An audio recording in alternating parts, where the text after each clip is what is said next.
გალატელთა მიმართ. თავი პირველი. პავლე მოციქული, არა კაცთაგან და არა კაცის მიერ, არამედ იესო ქრისტეს და მამა ღმერთის მიერ, რომელმაც მკვდრეთით აღადგინა იგი და ჩემთან მყოფი ყველა ძმა, გალატიის ეკლესიებს, მადლი თქვენ და მშვიდობა ჩემი მამა ღმერთის და უფალ იესო ქრისტესაგან, რომელმაც თავისი თავი გადასცა ჩვენი ცოდვებისათვის, რათა ვეხსენით ახლანდელი ბოროტი წუთის ოფლისაგან ჩვენი მამა ღმერთის ნებასურვილით, რომელსაც ეკუთვნის დიდება უკუნითი უკუნისამდე. ამინ.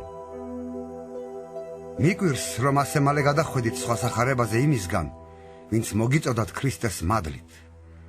არ არსებობს სხვა სახარება, მაგრამ არსებობენ ადამიანები, რომელთაც არეულობა შეაქვთ თქვენში და სურთ დაამახინჯონ ქრისტეს სახარება. მაგრამ თუნდაც ჩვენ, ან ანგელოზმა ზეციდან გახაროთ არა ის, რასაც ჩვენ გახარებდით, შეჩვენებული იყოს იგი. როგორც უკვე ვთქვით, ახლა კვლავ ვამბობ, თუ ვინმემ გახაროთ თქვენ არა ის, რაც მიიღეთ, შეჩვენებული იყოს. ახლა ადამიანებთან ვეძებ კეთილ ნებობას თუ ღმერთთან. თუ ვცდილობ ადამიანებს ვაამო, ისევ ადამიანებს რომ ვაამებდე, ქრისტეს მონა აღარ ვიქნებოდი. ხოლო გაუწყებს თქვენ ძმებო, რომ სახარება, რომელსაც ვახარებდი, არ არის ადამიანური. ვინაიდან მეც არ მიმიღია და არ მისწავლია იგი ადამიანისაგან, არამედ იესო ქრისტეს გამოცხადებით. რადგან გსმენიათ თქვენ ჩემი წინანდელი მიმოსვლა იუდეველობაში, რომ მე სასტიკად ვდევნიდი ღვთის ეკლესიას და ვარბევდი მას. ვუსწრებდი იუდეველობაში მრავალ ჩემი ასაკის ხალხს ჩემს ტომში, ვინაიდან ჩემი მამების გადმოცემების მოშურნე ვიყავი მეტისმეტად.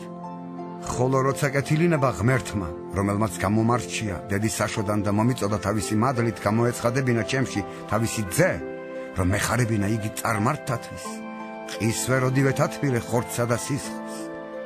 არც იერუსალიმში ავსულვარ ჩემს წინამორბედ მოციქულებთან, არამედ არაბიას წავედი და კვლავ დავბრუნდი დამასკოში. მერე 3 წლის შემდეგ ავედი იერუსალიმში პეტრეს სანახავად და 15 დღე დავყავი მასთან. სხვა მოციქულთაგანი არავინ მინახავს, გარდა უფლის ძმის იაკობისა, ხოლო რასაც მე თქვენ გწერთ, მართალია და არ ვცრუობ ღვთის წინაშე. ამის შემდეგ წავედი სირიისა და კილიკიის ქვეყნებში, მაგრამ იუდეაში ქრისტეს ეკლესიებისათვის პირადად არ ვიყავი ცნობილი. ხოლოდის გაეგონათ, რომ კაცი, რომელიც ოდესღაც ვდევნიდა, ახლა ახარებს იმ სარწმუნოებას, რომელსაც წინათ ებრძოდაო. და ადიდებდნენ ღმერთს ჩემს გამო.